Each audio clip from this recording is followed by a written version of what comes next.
Well, thank you for joining me for another iTWire video with top Australian executives. I have with me Brodie Rice. He is the Director of Innovation at MeU Mobile, which is a brand new MVNO, a mobile virtual network operator on the Telstra network. Brodie, welcome to the program. Thanks, Alex. So, before we get into more detail on MeU Mobile, can you please tell us a little bit about your history in the tech world and what gave you and your co-founders the idea to start up a whole new MVNO? Yeah, sure. So I started my career in Western Australia at a small ISP called Westnet. About a year after I started working there, Westnet was acquired by another West Australian ISP called iTWire. Yeah, which has been in the news a lot. People know it quite well. Yeah, it's very good at getting its name out there. And I spent a long time at iTWire, working across different fields and functions there. I spent a lot of time in the business team at iTWire and met a lot of people whom I now count as mentors and the likes in the industry. From iTWire, I then went into IT distribution for a bit of change of pace. Yeah. And from there, I spent the rest of my career until one of those fortuitous afternoons where you're sitting around with colleagues and friends and contemplating what next. And we all sort of sat back and thought where our passions lied, and they really lied in the telco space. And here we are. Yeah. So, as we were mentioning before, with Telstra, what pushed you towards Telstra over Optus or Vodafone, seeing as they all offer MVNO services? They do, yeah. I mean, to be brutally honest, we didn't actually really court Telstra to begin with. Through assumptions, be they right or wrong, we just thought it possibly wasn't commercially the best option for us. However, down the track, and very much to their credit, Telstra Wholesale came to the party. They've been very supportive of us. They've been very, very supportive in helping us create an offering that we consider to be very market appropriate, that we consider to be different and a real differentiator in the market. Competitive. And we consider it to be a break from the mould of past that possibly held us away from them to begin with. Sure.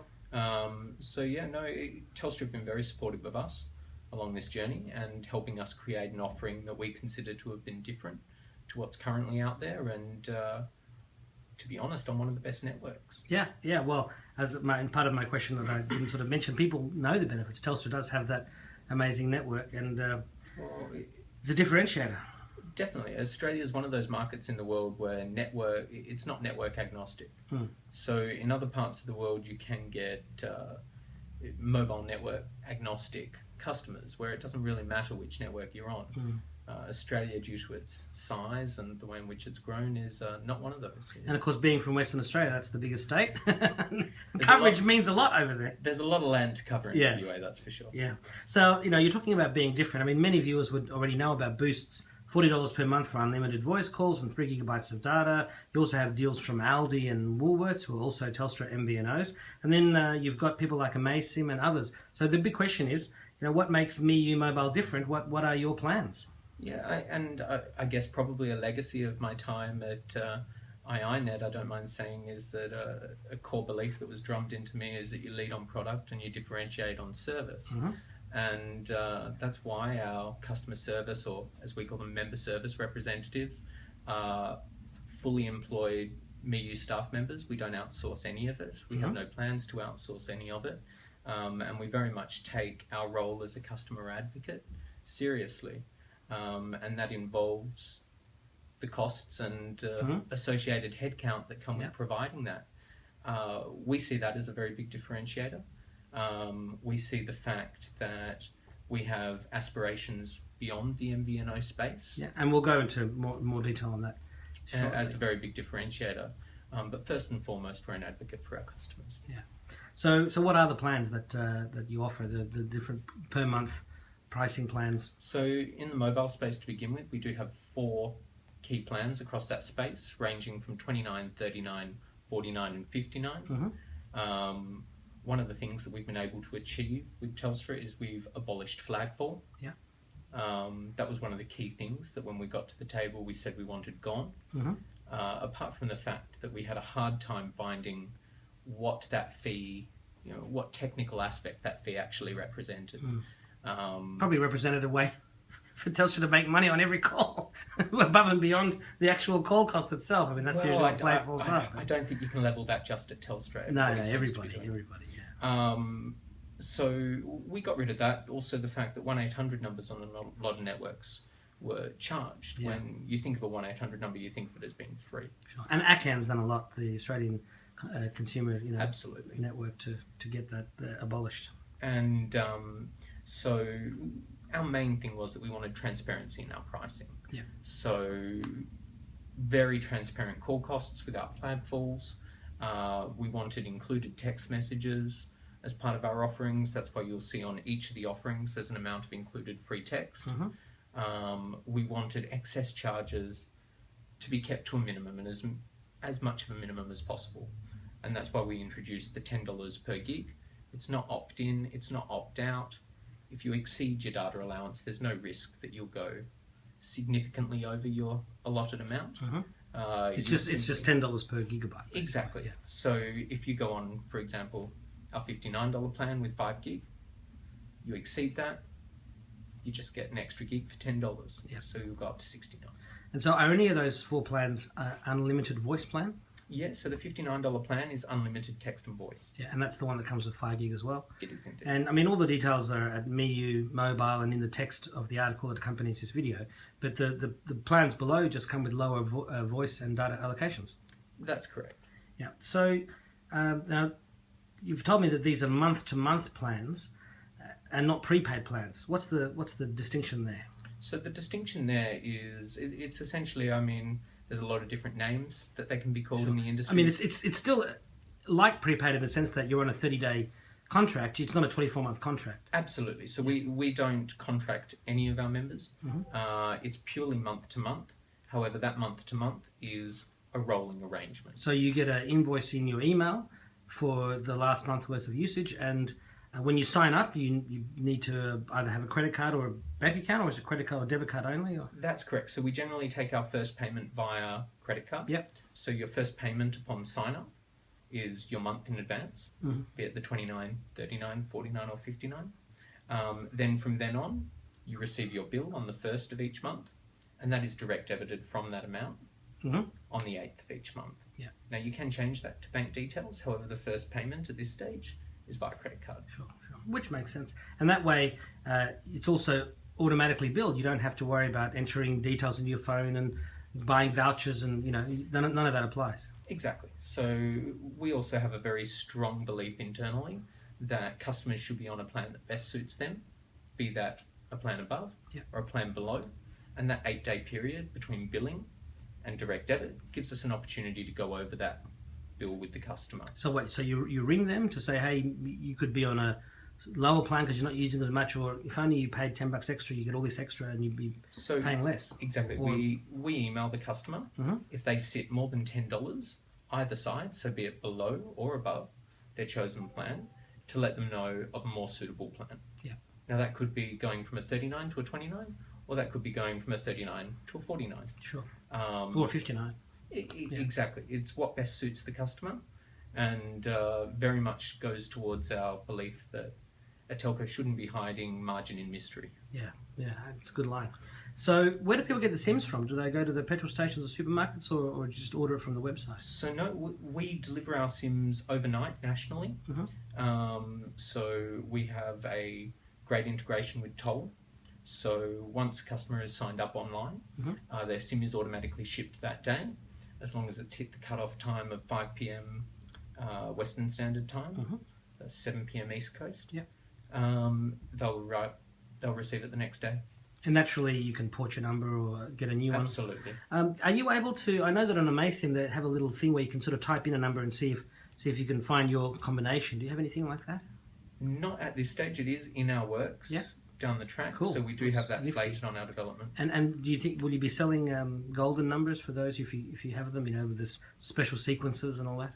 No, my personal belief is that I don't particularly find it a useful thing to have those. Yeah, I just thought of it because I know I've seen in the past people want the numbers with lots of 8s on them or sequential. It's something that's never particularly tickled my fancy. Sure, it's not something that we've put huge amounts of development time towards. Look, I mean, there's more important things to work on than that, and people can always port their own numbers, so it's all good. Absolutely. It's all good. And if you really wanted to, I was telling somebody the other day, you can go to a MeU, choose the number you want, and then you can port it across. So I mean, anybody can do that if they want to, which probably doesn't make a MeU too happy, but they offer the service anyway. And so so you've got to go to the website, and that also helps to avoid your SIM being lost in a sea of other SIMs, and it cuts out distribution costs, which means hopefully you can give customers better pricing and deals. What about your plans to do data sharing of caps via NFC and social media in the future? What's the story there? That sounds pretty interesting. We're currently working with our internal product team and also our wholesaler. So our wholesaler is working towards a brand new provisioning platform which will allow us more flexibility in the products and services we offer. Sure. We're currently, our R&D team is looking into our capacity to share data via the likes of NFC between members.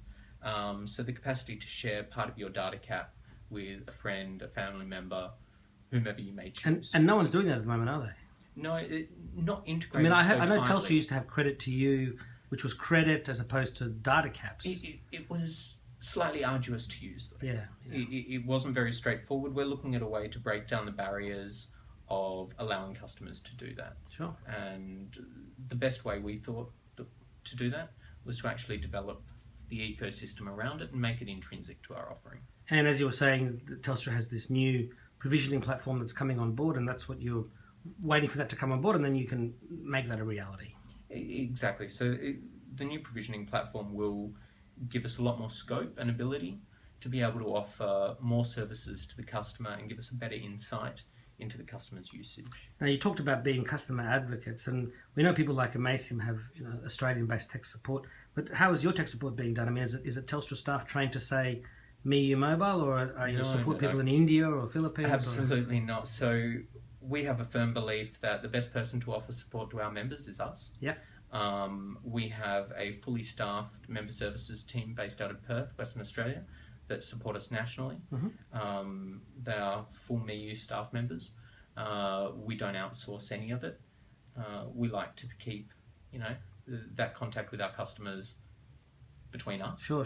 And whilst we're actually, I'm just thinking ahead on this whole customer service thing. I know that Amasim, for example, you can dial a 567 and get through to them, and it's a free call. Is it the same sort of thing? Yeah, so when our customers call our 1300 number, yep. It's a free call for our customers. Okay, and how long is the customer service desk open? Okay, so at the moment we're open till 8 p.m. Western Standard Time, which yep. is 10 p.m, and that is 6 days a week. And what time does it start? Okay, it starts at 6 a.m. Perth time. Right. So which is 8 a.m. Sydney. Yeah. So it's a full business day and beyond, well beyond. So that'll keep people happy. That's good. And what about the near to medium term roadmap for MeU Mobile? You mentioned you've got some other interesting plans afoot.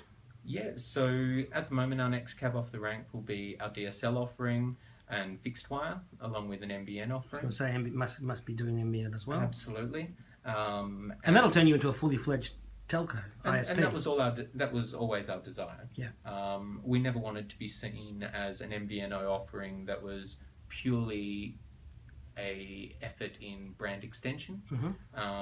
But will you have your own DSLAMs, or are you reselling somebody else's? No, I don't actually consider owning that last mile infrastructure, be it DSLAM or the likes, to be that much of a viable model anymore. Yeah, well, it costs a lot of money. I mean, if you can wholesale that, that's good. Yeah, so I mean, we definitely have a firm belief in owning our core network, so owning that core IP transit. Sure. But when you start talking about owning DSLAMs, I've got no desire. Yeah, no, well, I didn't think you would, but I was just asked anyway. I mean, part of the whole deal. There are far bigger and better people doing it than Yeah. And so what else is on the roadmap for MeU Mobile? So what else is on the roadmap? We're currently in talks with content providers to offer a whole gamut of content, be it streaming video, be it streaming music. There's a lot of interesting plays out in that market now, be it music that is, licensed for life per handset. That was an offer that came past our desk the other day. And might some of that be unmetered, or you don't know yet? So that's definitely on our R&D roadmap, is our ability to do that. It's not something that we can see happening in the next 6 months. Sure. However, we plan to offset that by offering very generous download allowances until we do get that capacity. Yeah. And I always like to change gear very slightly before we finish up, but just ask you if there's any, the best piece of advice that you've ever received that you can share that's helped you to get to where you are today. The Director of Innovation at what could be another major telco in Australian history. To be honest, probably the most sage piece of advice that was ever offered to me was, and it was sort of in that umming and ahhing phase, was, do you want to get to 80 and talk about how you almost started telco? Yeah. And when you look at it in that respect, you sort of reassess. Yeah, and you just think, well, yeah, young enough to pivot. Absolutely. Well, so basically the short version of that is go for it. Just do it. Yeah, it's kind of cliche, but to borrow a Richard Branson line, screw it, do it. Yeah, that sounds good. So any final messages for iTWire readers and viewers and for your current and future customers? Yeah, I'd encourage anybody to check out MeU.mobi. If there's anything you want to see on there that isn't, definitely get in touch. The team are very open to taking all suggestions on board. Sure. Well, congratulations on creating Australia's newest MVNO, and best of luck. Thanks, Alex. Thank you very much.